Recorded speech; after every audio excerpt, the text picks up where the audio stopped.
ओम शांति। आपका प्रश्न है कि आपके युगल बहुत शांत और बहुत अच्छे हैं और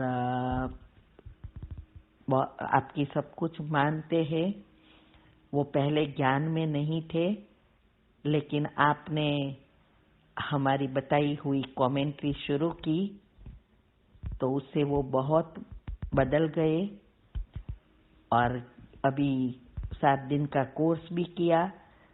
सब कुछ हमें सहयोग देते हैं, सेंटर पे जाने के लिए भी मना नहीं करते और वो अभी सेवा के लिए धन भी देते हैं। तो अभी में प्रश्न यह है कि जब भी मैं उन्हें योग सकाश देना शुरू करती हूँ तो उनका विकार बढ़ जाता है। नॉर्मल वह इतने विकारी नहीं है। जब धारणा टूटती है यह विकार के लेकर के जाता है तो उस दिन में बहुत डिस्टर्ब हो जाती हूँ। योग में मन नहीं लगता और उन पर मुझे बहुत गुस्सा आता है। मेरी मन की स्थिति बिल्कुल खराब हो जाती है। जब भी बाबा की याद बढ़ाने की कोशिश करती हूँ तो और कम हो जाती है।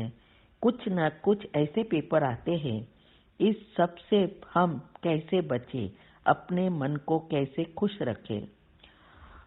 उत्तर है, देखो, पहले तो एक बात ध्यान रखो, जो विकार या बुरे संस्कार को हम निकालना चाहेंगे वो बाहर आएंगे, उछलेंगे। हमें घबराना नहीं है। ये एक ही दिन में थोड़ा हो जाएगा। आपके पहले तो आपके खुद का पुरुषार्थ चेक करो। ऐसा ना हो कि आपके इतने अच्छे हस्बैंड है, युगल है, उसको आप ही बिगाड़ दो और आपका पुरुषार्थ टूट जाए। इसीलिए बहुत ध्यान देना है। बहुत कम भाग्यशाली आत्माएं होती है जो ऐसा युगल सहयोग देते हैं। तो पहले तो आपको जो आपकी स्थिति है उसको चेक करना है। आप ही खुद इस बातों को चिंतन में लाकर उसके विकारों को बढ़ाती हो।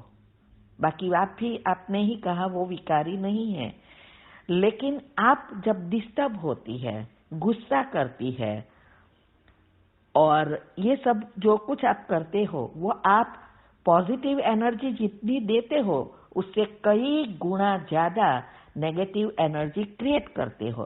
तो आत्मा की शक्ति तो कम होती है, लेकिन कितनी सारी नेगेटिव एनर्जी और बढ़ाते हो। तो इसीलिए ये प्रॉब्लम बढ़ेगा। ये क्या है? एनर्जी लेयर्स एक सीढ़ी के समान है, ऊपर लेयर बनते जाते हैं।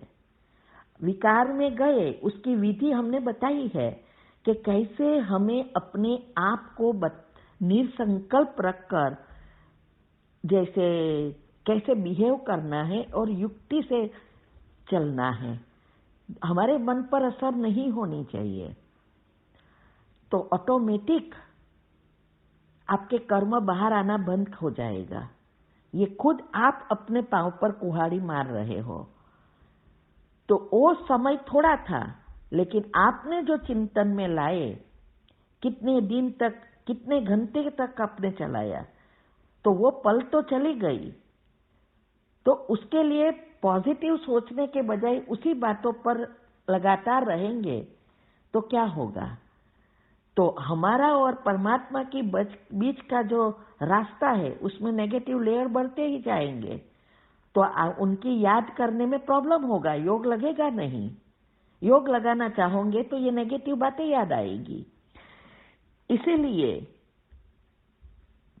आप अगर हमारी मानते हो तो पहले जो योग की पहली अवस्था है, हम रोज कहते हैं, आई थिंक हमारे हर एक प्रश्न में आता है, क्योंकि वो अवस्था ने ही हमें यहां तक पहुंचाया है। तो वो हमने बताया है कि 4 योग की अवस्था में पहली अवस्था ही मुख्य है। सारे पुरुषार्थ का आधार ही पहली अवस्था है, उसमें बहुत कुछ आ जाता है। हमने बताया है कि क्या क्या करना है, साइंटिफिक रीति से बताया है। वो चेक करो, इसमें से क्या कर रहे हो और क्या नहीं करते हो, उसको सिस्टमेटिक करने का प्रयत्न करो। दूसरा, हमारी जो ऑडियो आती है 12-15, उस ऑडियो को समझकर पॉइंट लिखकर चेक करो कि आपको क्या क्या इसमें से करना है और उस अनुसार उस पर ध्यान देकर करना शुरू करो। ये सब करेंगे तो आपके पॉजिटिव लेयर्स बनेंगे, बुद्धि क्लीन एंड क्लियर होगी और तब आपका योग का प्रयोग अच्छी रीति कर सकोगे। तो जब आप योग का प्रयोग करते हैं, अभी हमने एक कमेंट्री रखी है, पहले जब बहुत प्रॉब्लम होते हैं युगल के साथ तो क्षमा की कमेंट्री करने के बाद वो 12 मिनट की कमेंट्री करनी है, हमने अभी नहीं रखी है।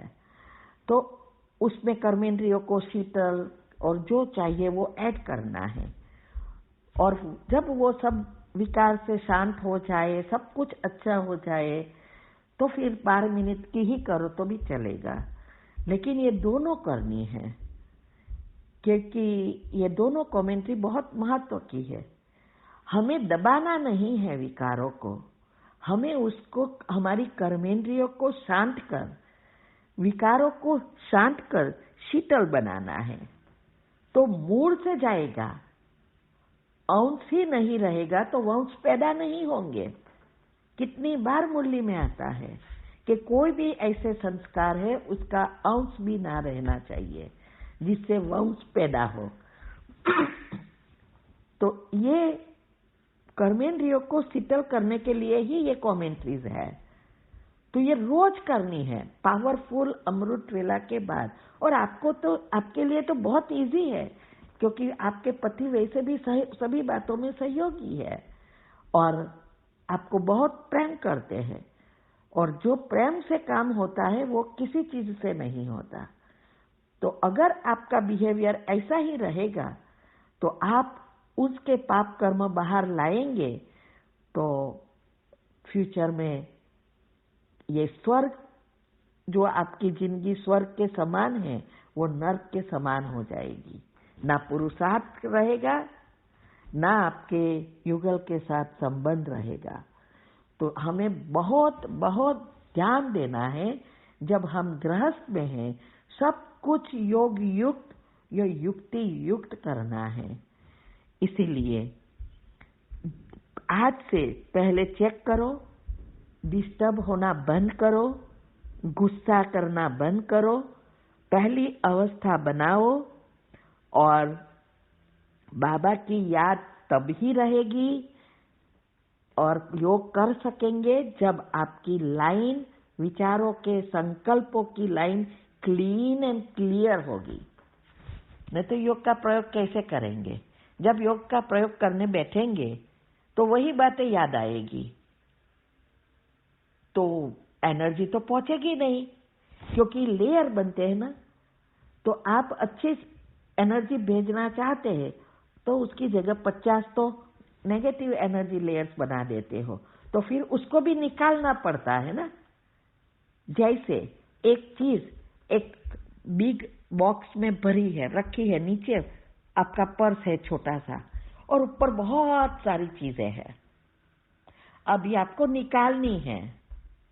तो आप निकालते जाते हैं और बच्चा फिर से डालता जाता है सामने वाला, तो वो चीज बाहर आएगी?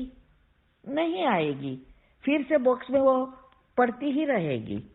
तो ये योग का प्रयोग भी यही है कि जो हमारे साथ अभी पाप कर्म आए हैं उसके जगह जो हमें पुण्य कर्म चाहिए वो कहाँ है?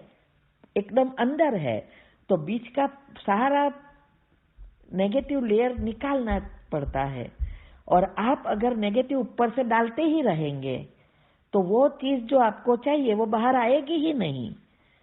तो ये सब बातों को समझने के लिए हमने सब YouTube पर रखा है और तीव्र पुरुषार्थ ग्रुप में भी सब आता है साइंटिफिक रीति से, शास्त्रों की रीति से, वैदिक साइंस, फिजिकल साइंस, सब कुछ रखा है।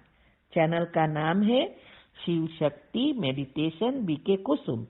फिर सब्सक्राइब करेंगे, प्लेलिस्ट में जाएंगे, वहां आपको सब कुछ ग्रुप वाइज मिलेगा और जो भी राज समझना है वो स्पेशल टॉपिक में मिलेगा। साथ साथ लाइक, शेयर और कमेंट भी कीजिए। इससे आपका दुआ का खाता बढ़ेगा और हम जल्दी जल्दी आगे बढ़ेंगे। ठीक है? ओम शांति।